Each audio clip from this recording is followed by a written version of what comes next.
sholat. Dalam kurung hal ini diulang-ulang beliau hingga 3 kali.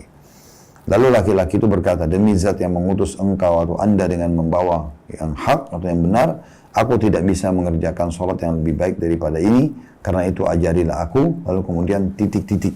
Ya. Saya perlu jelaskan dulu hadits ini. Hadits ini disebutkan oleh Imam Bukhari di dalam bab namanya bab musi'us sholah, bab orang yang buruk sholatnya. Karena ceritanya adalah sahabat ini datang ke masjid, ya, dia kemudian sholat, tapi sholatnya buru-buru sekali. Gerakannya sangat cepat. Makanya waktu dia datang menyalami Nabi SAW, lalu Nabi jawab salamnya, ya, kemudian Nabi bilang, kembalilah ulangi sholatmu karena kau belum sholat. Tadi itu sholatmu nggak diterima. Dia ulangi lagi, ternyata masih sama saja, buru-buru dalam gerakannya. Maka setelah salam, dia datang kepada Nabi, Nabi SAW mengatakan, ulangi sholatmu karena kau belum sholat. Orang itu mengerjakan masih sama juga, sampai 3 kali. Maka setelah yang ketiga kali, Nabi masih mengulangi kepada dia yang keempat kalinya, ulangilah sholatmu karena kau belum sholat. Maka orang ini mengatakan, demi zat yang mengutus anda dengan benar, saya tidak tahu kecuali ini.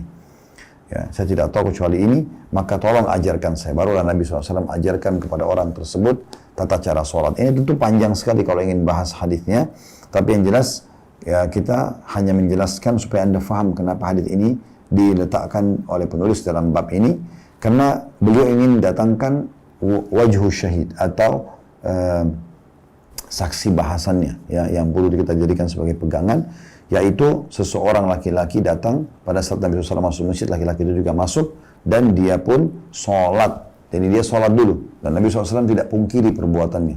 Maka Nabi SAW merespon pada saat dia salam, cuma disuruh ulangi sholatnya karena dia buru-buru. Nah di sini Nabi SAW bisa saya tegur kan, harusnya kau salaman dulu sama saya, baru kamu sholat. Kalau misalnya harus dahulukan menyalami Nabi SAW. Tapi di sini Nabi biarkan orang itu untuk dia sholat dulu, baru kemudian dia ya, salami Nabi SAW. Dari hadis ini kita ambil pelajaran yang pertama, kedudukan Abu Hurairah radhiyallahu anhu, di mana beliau menceritakan kepada kita kronologis hadis ini. Kemudian yang kedua, teman-teman sekalian, adalah pentingnya seseorang menjaga, laki-laki terutama, sholat di masjid berjamaah, dan juga pelajaran yang ketiga, pentingnya seseorang selalu dekat dengan para tokoh agama, para ulama, ya, untuk mengambil ilmu dari mereka, mencontohi sikap dan perbuatan mereka, ya. Karena orang ini datang dan ingin menemui Nabi SAW dan ingin belajar, ingin melihat sikap dan perbuatan Nabi SAW. Pelajaran yang keempat, pentingnya seseorang mengingatkan orang lain yang sholatnya salah, ya, dan dia tidak perlu khawatir apakah orang itu akan marah atau tidak.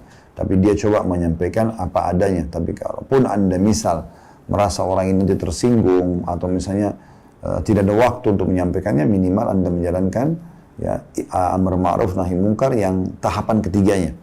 Karena kata Nabi SAW, man ra'a minkum munkaran falyughayyirhu biyadihi. Siapa yang lihat kemungkaran maka dia harus ubah dengan tangannya. Ya.